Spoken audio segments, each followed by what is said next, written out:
Érica Amorim é cristã, casada com Naomi Amorim e mãe de 3 filhos. É formada em administração de empresas com MBA em governança e gestão pública. Assumiu a Secretaria de Governo e Articulação Política do município de Calcaia na gestão de Naomi Amorim, período 2017 a 2018, e foi articuladora do selo Unicef no município.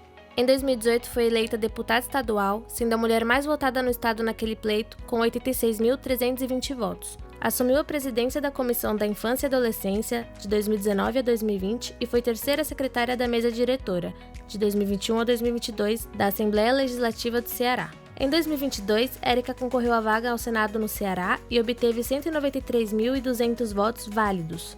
Atualmente preside o PSD Mulher no Ceará e um orgulho para o quadro de representantes do partido.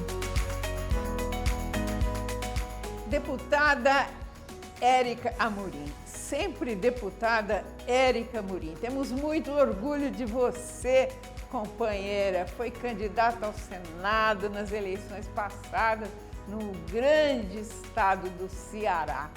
Érica, sabemos da sua competência, da sua ligação com política, foi deputada, já foi primeira-dama de um município vizinho a Fortaleza e temos muito orgulho da sua atuação como coordenadora do PSD Mulher Estadual, um estado onde o PSD, como partido, é muito forte. Então eu pergunto a você, Érica, o que fez você se aproximar da política? Alda, olha, primeiro eu tenho que dizer que estar num contexto de sociedade, né, onde a gente ainda percebe que as mulheres são poucas, é um forte motivo, né? Mas, para além disso, a gente perceber mulheres que inspiram, que são força, né, que trazem para a gente um sentimento assim, de que é preciso engajamento. Então, no nosso partido aqui no Ceará, nós temos uma mulher que foi a convite, né, desse grupo, do presidente do município, da Patrícia Aguiar, que nós assumimos aí um compromisso de militar também pelas mulheres do PSD. Foi um momento também que meu marido, ele iniciou a trajetória dele, né? Ele foi candidato no município de Calcaia, que é o segundo maior município da região metropolitana aqui, o segundo maior, na verdade, do estado em população, e eu tive a oportunidade de acompanhar a Naomi na campanha. E quando a gente vai para a rua, quando a gente sai, né, do nosso conforto, digamos assim, e a gente vai conversar com as pessoas, debater sobre as problemáticas, ouvir, né, realmente, e conhecer mais de perto as dificuldades que a população mais vulnerável enfrenta, a gente se sente muito, realmente, desafiado, né, a nos colocar de uma forma diferente, a nos engajar, a emprestar a nossa voz, a nossa energia também em favor dessas pessoas. E eu acredito que isso foi algo que me tocou, mexeu comigo, ir para a campanha, né? Falar com as pessoas de porta em porta, ouvir as pessoas, começar a participar das reuniões partidárias. Tudo isso foi mexendo e foi trazendo para mim essa vontade, né, de também estar participativa, não ser apenas uma cidadã que no período eleitoral conhece os candidatos e vai lá e vota, mas que participa também, que discute com ele, que debate com eles os problemas que a gente tem e que traz também ideias sobre as soluções para resolver. E aí foi assim que eu iniciei, né? E logo após que meu marido foi eleito prefeito, eu assumi um período, uma secretaria de governo, pude participar como secretária por um período de 1 ano e 2 meses aproximadamente, fui articuladora do selo Unicef. Então, são pautas que começaram a trazer para mim uma identidade muito forte de militância, de trabalho, e, enfim, é uma paixão que vai crescendo e a gente, quando a gente menos espera, eu já estava candidata a deputada estadual. É uma experiência muito rica, né? Érica, eu quero lembrar que eu estou aqui comigo, que está aqui comigo, a nossa senadora suplente, também uma das vice-presidentes do PSD Nacional, a Ivani Bosco, e ela vai conversar com a gente também, explorar esta experiência riquíssima que você tem da vida. Não é verdade, Ivani? Com certeza, Alda. Bom, é um prazer ter você aqui com a gente, Érica. É sempre uma alegria revê-la. E você, como deputada, você foi uma deputada muito bem votada no Ceará, né? Você teve 86.320 votos. É um belo número. Como é que foi a sua experiência como deputada estadual, Érica? Conta pra gente. Olha, Ivani, falar também de mulheres inspiradoras, eu também posso falar de vocês duas, viu? A Alda e Ivani, que são mulheres que já atuam há muito tempo, têm uma experiência e têm uma dedicação muito grande. E eu posso dizer, Ivani, que durante a minha trajetória nesse período, aqui no município de Caucaia, enquanto secretária, articuladora do selo Unicef, eu comecei, né, a tratar de algumas pautas mais específicas, como a pauta da infância e adolescência. E isso me levou, né, a fazer essa caminhada também, né, pela infância e adolescência, por uma proteção maior que a gente precisa, pela pauta da educação desses meninos e meninas, porque a gente sabe que a chave da mudança da vida das pessoas, ela vai acontecer a partir de oportunidades, mas essas oportunidades precisam chegar cedo, precisam chegar em uma etapa da vida em que seja capaz realmente de transformar vidas. E essa etapa é a infância. Então, eu passei a militar de fato aqui, foi o que me levou para a campanha, para lutar por essa criançada, e a gente conseguiu, né, percorrer, não o Ceará todo, mas nós tivemos a grata surpresa de uma votação em quase todos os municípios, de 184 municípios, né? Eu fui votada em 172 municípios. Grande liderança, grande liderança. Érica, a sua experiência como deputada, o que você destaca? O que você acha que foi mais gratificante conseguir como deputada estadual do Ceará? Alda, é às vezes difícil a gente assim destacar algo específico, né? Mas eu diria que o período em que eu estive à frente da Comissão da Infância e Adolescência, eu assumi a presidência da Comissão da Infância e Adolescência em 2019, fiquei até 2020, e foi um período onde essa pauta, né, foi trabalhada na Casa Legislativa.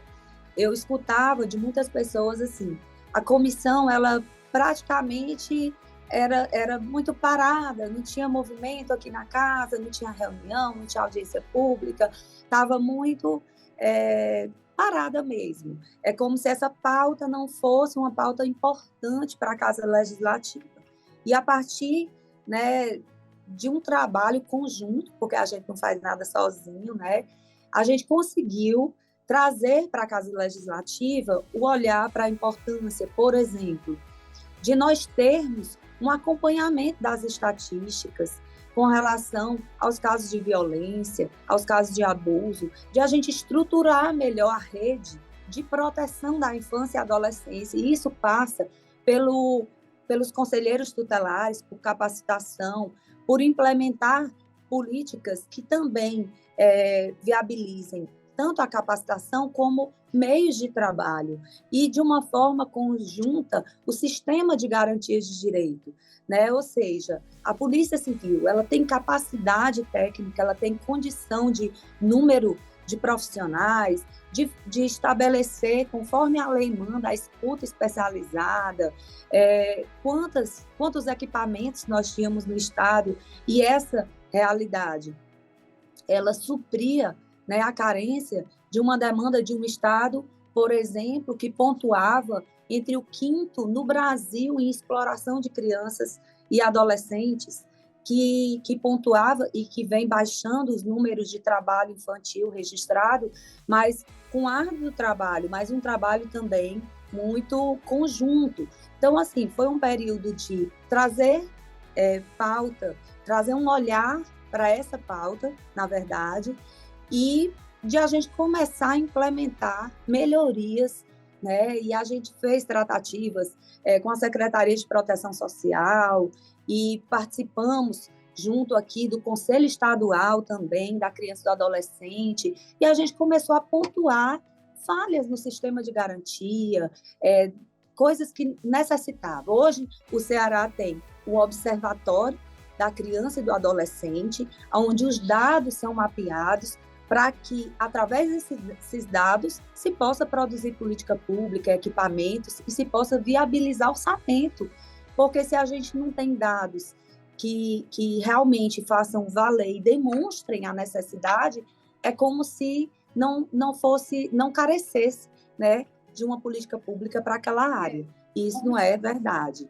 Então, um período que eu acredito, uma pauta que para mim é muito cara e que a gente movimentou e que trouxe resultados, né? Hoje o Ceará tem a Casa da Criança e do Adolescente. Eu fiz o projeto de indicação, né, ao governo do estado e de um centro integrado da criança e do adolescente. Hoje o Ceará tem a Casa da Criança e do Adolescente, reunindo todos os equipamentos do sistema de garantias de direito, né? Hoje nós temos uma assembleia que se abre muito mais para os conselheiros tutelares. A gente iniciou um processo também de cooperação com o IFCE, né, junto com o Ministério Público Estadual, para viabilizar a capacitação para os conselheiros tutelares do Estado, mas também trouxemos ideias com relação a leis, né, de melhoria, de trazer um espaço de escuta, por exemplo, e participação para jovens, adolescentes,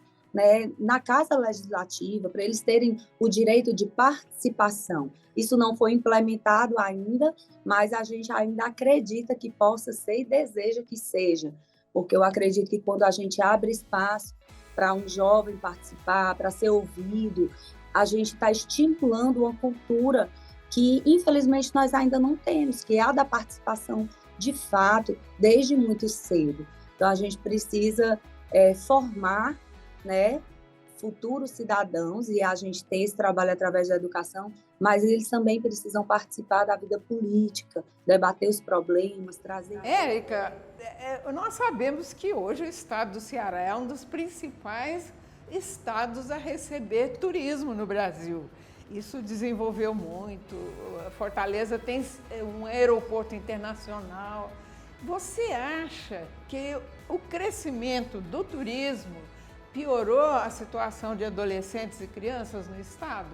Crianças e adolescentes vítimas, por exemplo, vítimas de exploração sexual, vítima do tráfico de drogas. Você tem essa percepção? Olha, Alda, todos os lugares, digamos assim, todas as regiões brasileiras mais pobres são as regiões que mais sofrem algumas vulnerabilidades, alguns índices de violência, né? E o Nordeste, por ser uma região que, a nível de país, é uma região pobre, mais pobre, o Ceará também, embora seja uma economia que esteja crescendo, esses índices de pobreza, de desigualdade social, infelizmente, eles empurram, né, esses meninos e meninas desde muito cedo serem explorados sexualmente ou no trabalho infantil também.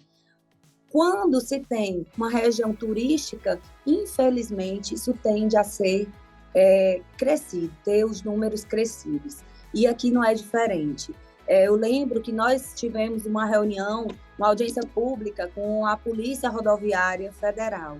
E eles têm um programa que faz o mapeamento dos pontos críticos. E o estado do Ceará, naquele ano, salvo engano, 2019, ele estava pontuando como o segundo em casos de pontos críticos das regiões, né, do Brasil. E isso foi um número que chamou a atenção da gente, que preocupou demais. Então, que estratégias, né, que medidas o governo, através da Polícia Rodoviária Estadual, através da própria Polícia militar e civil podem ter em cooperação para reduzir esses números. Mas a gente também precisa de outra forma, de leis mais duras, né? A gente precisa dar condições à polícia de investigar e de punir, porque, infelizmente, no nosso país, um grande combustível para a criminalidade é a impunidade, né? Então, enquanto nós ainda tivermos leis que demoram muito a serem, de fato, concretas e a entrar em vigor, e as pessoas não sintam que essas leis valem e que elas funcionam, infelizmente, é como se as pessoas fizessem as coisas e achassem que não vai dar em nada. Então, nesses casos aqui, não era diferente. Mas a gente tem visto, graças a Deus, os números reduziram, mas, infelizmente, sim. O fato de ser um estado turístico, de regiões litorâneas, e nesses pontos litorâneos eram os pontos mais críticos, infelizmente, exploração sexual de crianças e adolescentes. Eu vou tocar num assunto com você que a fama é grande do Ceará, que é a escola pública do Ceará é a melhor do Brasil. Isso todo mundo sabe. Eu te pergunto, como é que está a implementação de horário integral para crianças? Aqui no Ceará nós temos, sim, a satisfação de, ao longo dos últimos anos, ter tido políticas públicas que foram implementadas e trouxeram resultado de fato. Nós temos das 100 melhores escolas do país, de ensino médio, por exemplo, nós temos de ensino fundamental 2 e médio, nós temos aí 82, salvo engano, foi o último resultado das escolas de ensino médio, das melhores do país. Então, assim, é uma política que iniciou e que tem crescido. Enquanto deputada, eu tive também o prazer de votar uma lei de um programa estadual de educação que trazia um cronograma para que, nos próximos 4 anos, nós tivéssemos implementado escola integral para todas as crianças não, para todos os adolescentes, né? Então, da rede de ensino médio. Mas a gente sabe que o desafio é lá na ponta, é desde a base, porque se essas crianças elas não tiverem o acesso à educação com qualidade, quando novas, elas não conseguem chegar ao ensino médio, né? Tanto que no 5º ano, pelo menos os nossos dados aqui do Ceará, é que no 5º ano e no 9º ano são os piores anos em questões de evasão escolar. Então, é quando está chegando um conteúdo maior e aí essa meninada, muitas vezes, não tem base suficiente para continuar e muitos desistem. Então, é um grande desafio, mas a gente tem uma política muito bem desenhada. A gente acredita que quando houver a universalização, ou seja, quando todas as crianças tiverem a oportunidade de ir para a creche, de fazer a educação infantil bem acompanhadas, aí a gente vai ter uma redução desses números de evasão e aí a gente vai ter resultados que realmente tragam para a gente alegria, né? Mais alegria ainda. Mas o Ceará, sim, tem sido referência em avanços na educação, em qualificar, em realmente investir na pauta da educação, e a gente acredita que essa pauta tem que ser prioritária em todos os âmbitos, no Congresso Nacional, né, a Câmara, Senado, eles têm que tratar essa pauta como pauta prioritária para que realmente a gente vença a desigualdade, vença os índices de violência e tenha aí resultados melhores para a nossa sociedade, né?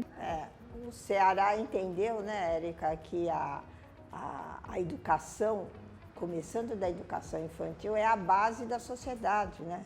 Então, você cuidando da educação da criança, do jovem, você está proporcionando uma sociedade melhor, né? Verdade.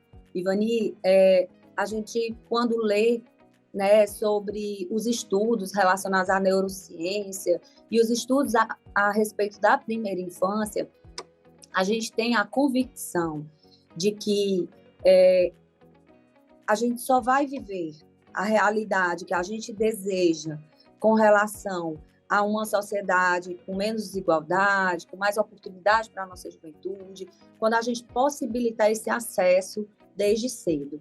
Essas famílias que muitas vezes, né, não têm o alimento dentro de casa, se essa criança tiver uma escola onde ela possa passar a maior parte do dia e ela receba as principais alimentações e ela receba ali o início, né, de estímulos cognitivos, de afeto também, que a gente sabe que a escola traz tudo isso, e é o início também das vivências sociais, é o início ali de aprender sobre cidadania, sobre respeito e sobre tantas coisas que depois, futuramente, vão fazer toda a diferença.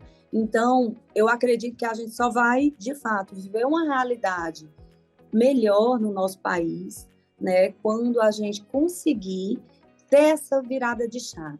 Quando a gente tiver a universalização do ensino infantil para todas as crianças, quando a gente conseguir trazer escolas de tempo integral em todos os lugares, em todos os espaços. Aí, nós não podemos esquecer nunca que a escola protege a criança da própria família, da família violenta.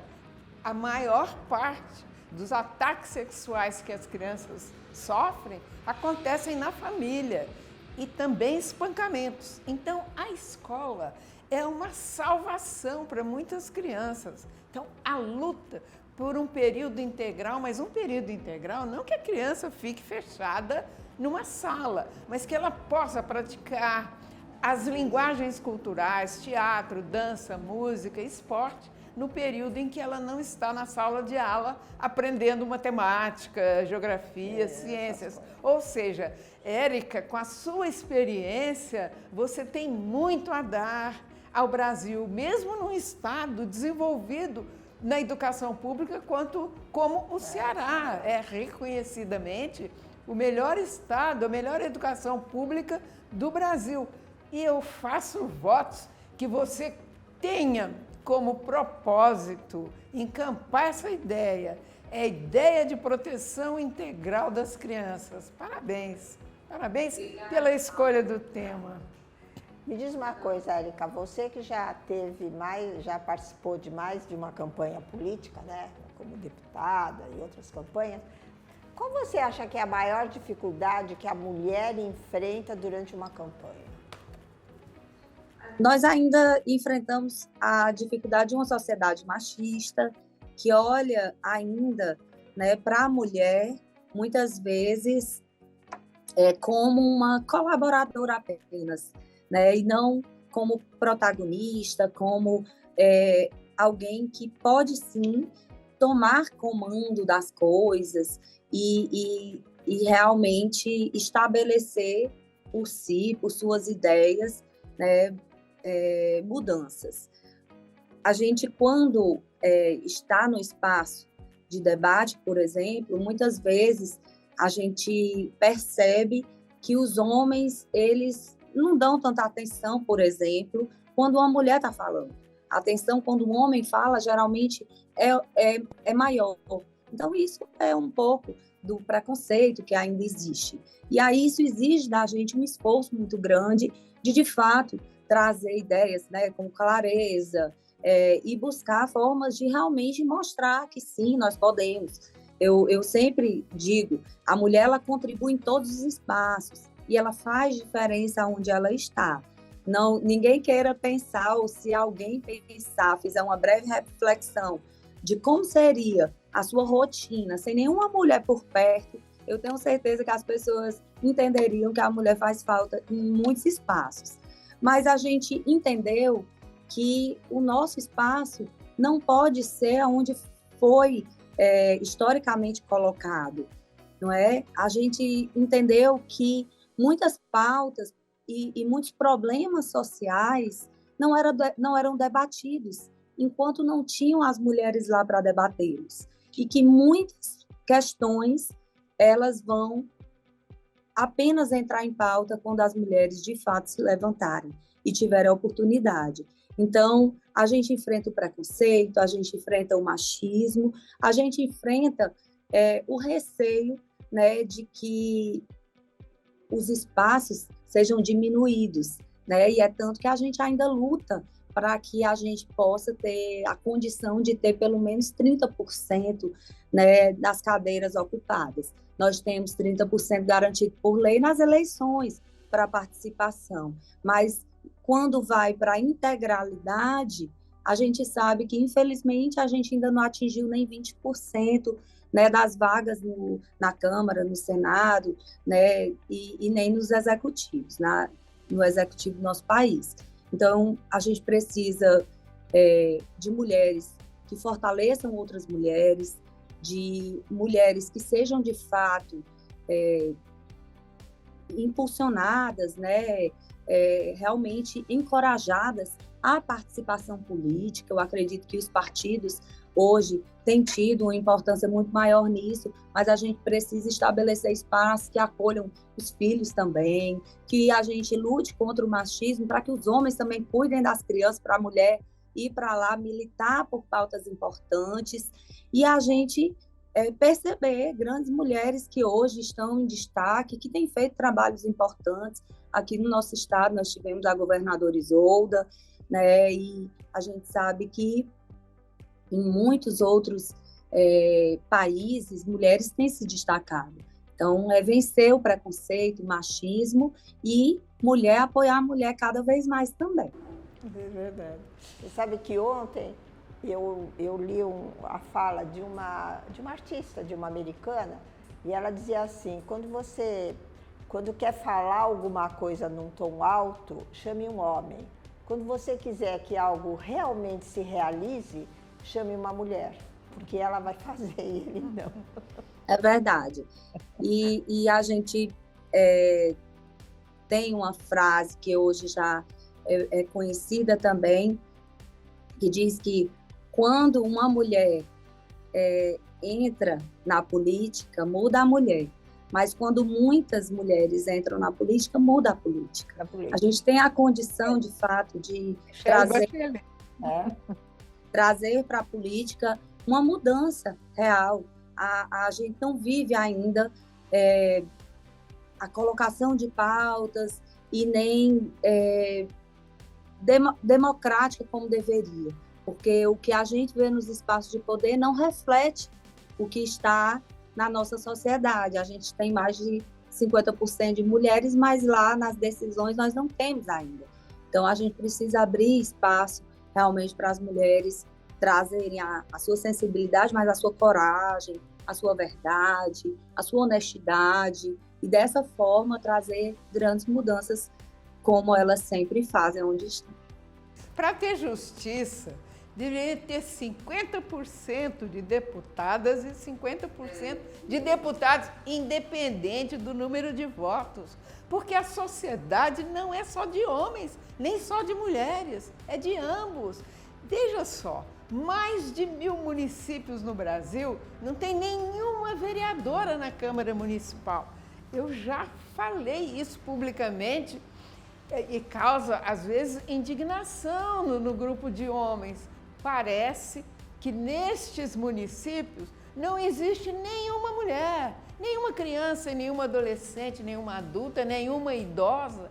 Será que uma sociedade sobreviveria só com homens ou só com mulheres? Não é possível. A sociedade é formada por homens e mulheres, então a gente tinha que levar esta representatividade onde as leis são construídas, porque as leis obrigam a todos a cumprirem, a obedecerem.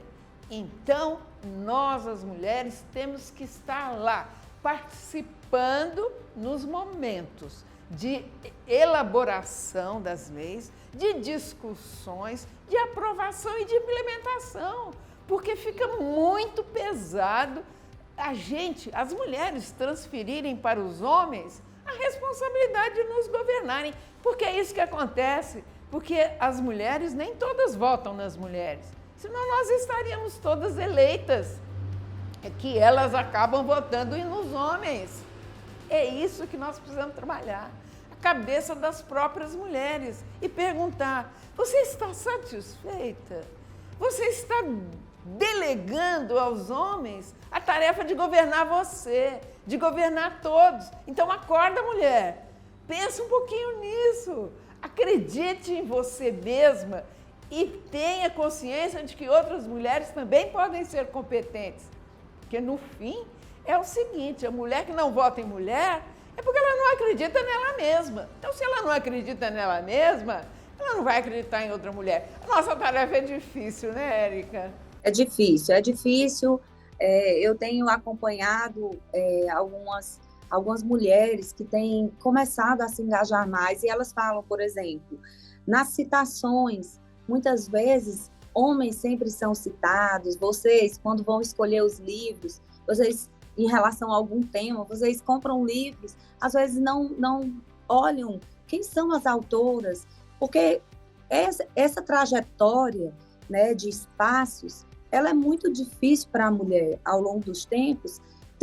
A mulher tem conquistado mais espaços, tem conseguido chegar em espaços onde antes não era nem imaginado, mas a gente sabe que isso é a duras, né, penas e que realmente são mulheres que têm sofrido bastante.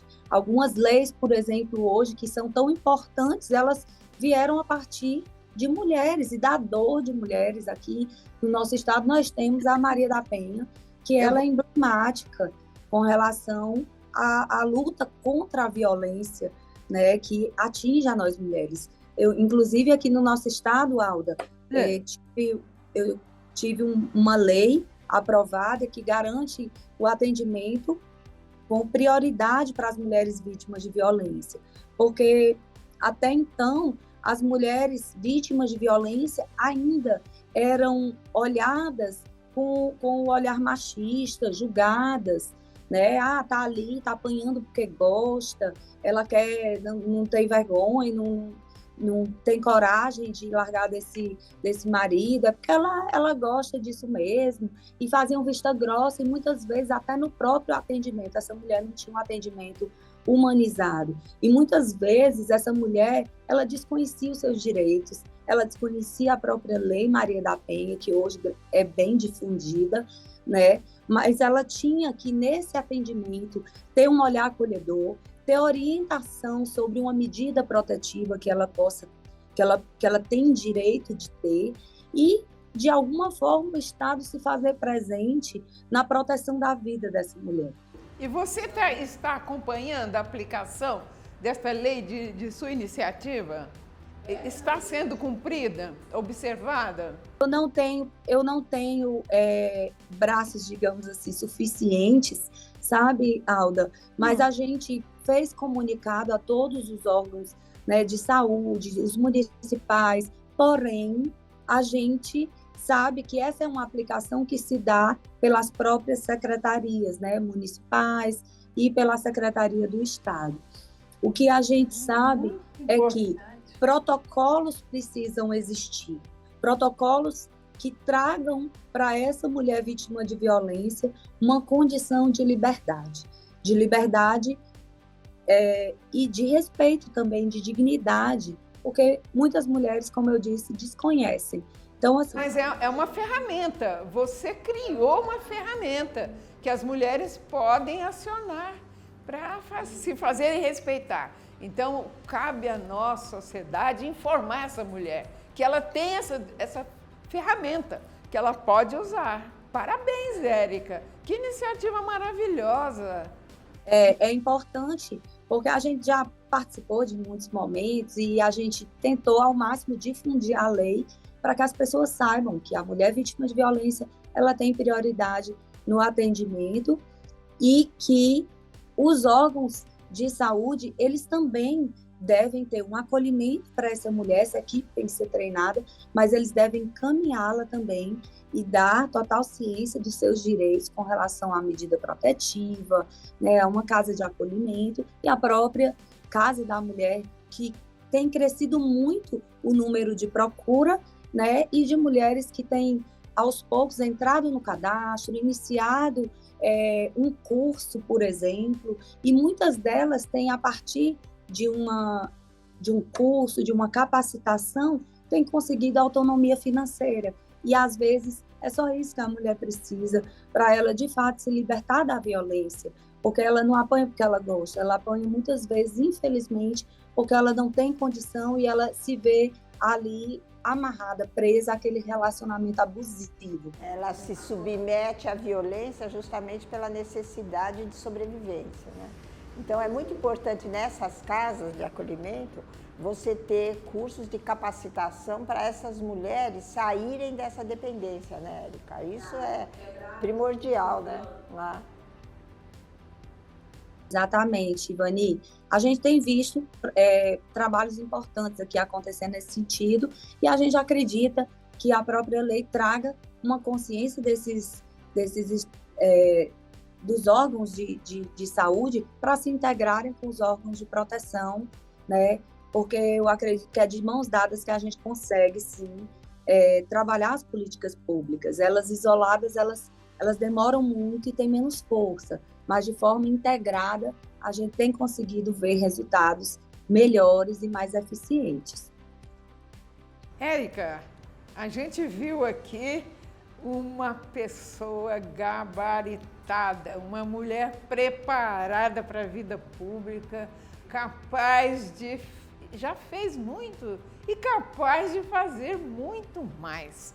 Eu pergunto para minha amiga, coordenadora do PSD Mulher, no importante estado do Ceará, o que ela almeja da política. Porque é uma jovem, experiente, competente, saudável, bem casada, família maravilhosa.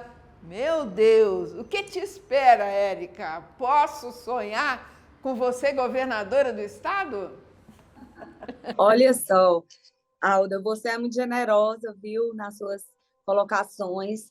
Eu sou uma mulher que sonha muito, né? A gente tem o desejo de ver realidades mudando, é uma alegria quando a gente percebe os avanços acontecerem no nosso estado, no nosso país, leis sendo, de fato, colocadas em prática, né? Há pouco tempo atrás a gente não via, por exemplo, homens sendo presos por estupro, homens sendo presos por questões de violência. Hoje nós estamos vendo. Então, isso diz muito dessa luta que mulheres têm encabeçado e que têm realmente abraçado para si. Lutas de mulheres que, infelizmente, muitas vezes não conseguem ser ouvidas. Então, eu acredito que aonde a gente estiver e a gente puder fazer diferença, a gente tem que dedicar o nosso tempo, a nossa energia para buscar isso, mudar, como disse Belchior, né? Mudar as coisas, amar e mudar as coisas tem que nos interessar, tem que nos mover. Então, aonde eu puder colaborar, eu quero sim colaborar, né? Eu não deixo de ser mãe, não deixo de ser filha, não deixo de ser esposa, e aí a gente tem que tentar conciliar, mas eu tenho uma paixão muito grande por projetos que façam realidades serem transformadas. E é assim que a gente tem lutado. No Legislativo, a gente é ponte para que isso aconteça, levando ideias, propostas, correndo atrás. Eu tive uma pequena experiência no Executivo, e eu posso dizer que é desafiador, mas é também gratificante quando a gente alcança, como foi o caso do selo Unicef, né, que a gente lutou para trazer melhoria no serviço de saúde, de educação do município, de assistência social, e a gente viu indicadores realmente crescendo aqui no município, e a gente viu mudança na realidade da vida das pessoas. E o município recebeu o selo Unicef como uma certificação de que houve compromisso, de que houve dedicação e respeito, né, por esse público. Então, os demais públicos, os demais trabalhos que a gente possa colaborar, certamente a gente vai buscar essa disposição, né, e a gente também não tem só alegrias. Infelizmente, a gente às vezes se frustra, às vezes a gente não alcança tudo que a gente quer, mas isso não pode também nos desanimar, né? A gente tem que saber que é a persistência, é a coragem, a determinação que vai nos levar a alcançar os resultados e não desistir. Então, eu não pretendo desistir, eu pretendo continuar colaborando, sabendo que... Entra aí. Muito bem, que bom. É isso aí que a gente espera das nossas mulheres do PSD, Érica. Muito bom, parabéns, você realmente é um orgulho para nós do PSD Mulher. Então, continue assim, tá? Você realmente pode ir muito longe. Olha, se um dia você precisar do nosso apoio para ser a futura governadora do Ceará, conte com a gente. Olha, o Ceará deu a primeira prefeita de capital ao sair da ditadura, hein? Fez história. A Fontinelli fez história. Então, o cearense já está acostumado a votar e acreditar em mulher.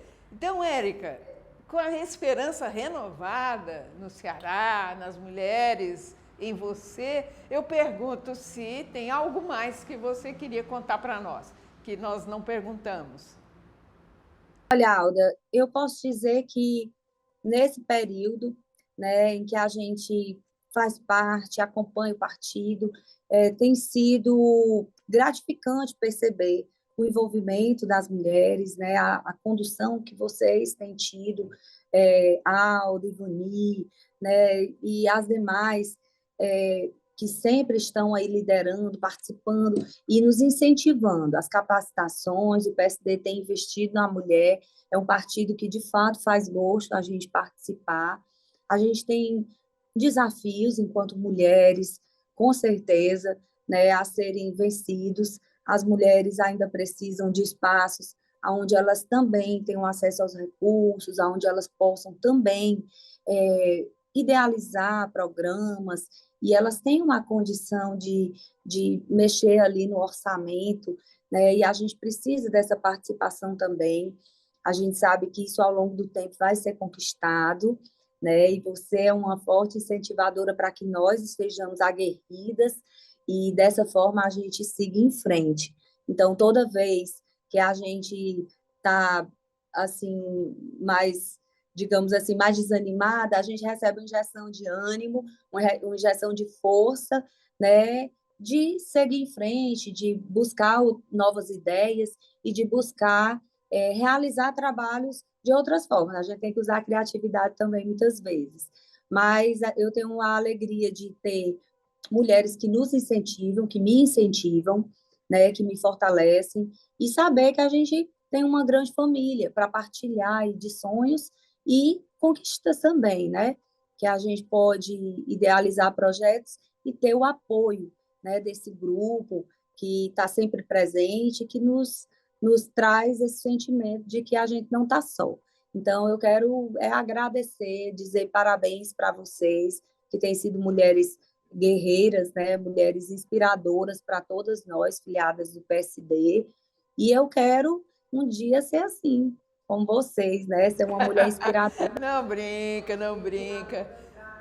Não brinca. Eu quero fazer um elogio público a você. Peraí. Você é uma mulher muito forte, entende a política com P maiúsculo. Você era deputada e tinha uma reeleição garantida e atendeu a necessidade do partido, deixou seu mandato e se candidatou a senadora. Claro que a injunção da política no Estado não permitiu que você fosse eleita, mas ao seu ato de coragem, de desprendimento e de ter na alta política, na sua prática, eu quero deixar aqui todas as minhas homenagens a você, Érica, e dizer que, vendo o que aconteceu na eleição passada, com você, lutando pelo partido, eu só posso acreditar demais em você e desejar que você siga aí, ou para a prefeitura, ou para o governo do estado, a prefeitura de Fortaleza, hein? Não quero menos para você. E quero que você siga com a gente, porque o PSD nos dá essa possibilidade de conversar umas com as outras, porque política, como dizia meu grande amigo Luiz Guimarães, que desapareceu no mar um dia, política é conversa. 99% de política são conversas, dizia ele. E nós temos essa chance de conversar. O PSD nos dá essa abertura. O presidente Kassab é um homem democrático, ele é democrático aqui dentro do partido e ele dá essa abertura para nós. Então, você é uma pessoa em quem nós depositamos muita esperança, esperança política, porque você faz a alta política. Então, eu quero dar o meu forte abraço a você, Érica, e dizer que são mulheres como você que nos dão esperança, e não a vice-versa que você falou aí.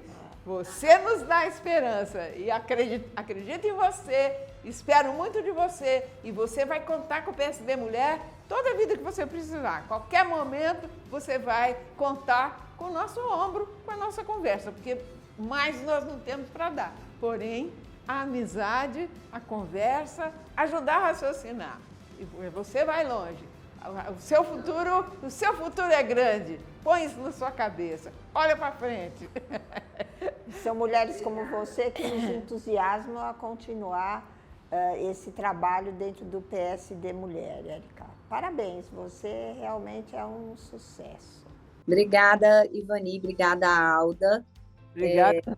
Aqui no Ceará, a gente está de portas abertas para vocês. Aqui, continuamos aqui tentando, né, de uma forma ou de outra, estimular as mulheres a participação política, ao engajamento, e é isso que a gente tem feito. Toda vida que eu converso com as mulheres, eu percebo que aquela mulher gosta de discutir as problemáticas, que ela sabe se colocar. Eu digo, opa, vamos lá, vem cá, vamos fazer parte do PSD. A gente precisa de mulheres assim, que gostem, né, e queiram participar. E acredito que quando a gente encontra essas mulheres, a gente tem que encorajar mesmo, a gente tem que segurar a mão e dizer, vamos juntas. E é isso. Esse é o nosso caminho, a nossa trajetória, e eu sei que posso contar com vocês. Obrigada. E contem com a gente aqui também. Obrigada a você, abraço. querida. Um abraço.